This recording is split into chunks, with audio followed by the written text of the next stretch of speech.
You would think, after everything, the money, the mansions, the power, silence would be easy. Okay, for most billionaires, silence is terrifying because silence doesn't care about your net worth. It doesn't admire your success. It reflects who you really are. That's why most of them fill their lives with noise, deals, schedules, staff, screens, not because they need it, but because they're running from the thing money can't solve themselves. In silence, there are no meetings to hide behind, no applause, no validation, just a man and his truth. And that's the scariest part, because when everything outside you is perfect, you can no longer blame the world for what's missing inside.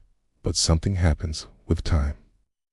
When they've bought everything, tasted everything, proved everything, eventually the noise exhausts them, not because it's loud, but because it's empty.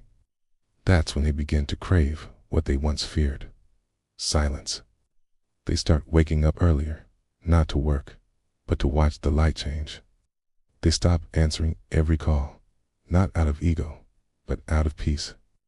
They build homes on cliffs, not for the view, but for the distance, because in silence, they start hearing things again, like their own breath, their heartbeat, their regrets, their dreams that got buried under boardrooms.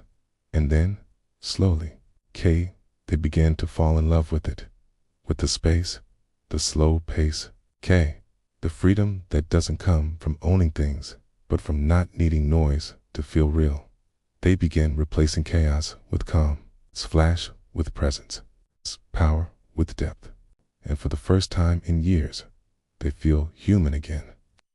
That's why the most powerful billionaires in the world don't chase the loudest cities. They disappear into the quietest corners, because silence isn't emptiness, it's clarity. And when you finally stop running from it, you don't just hear yourself, but you find yourself.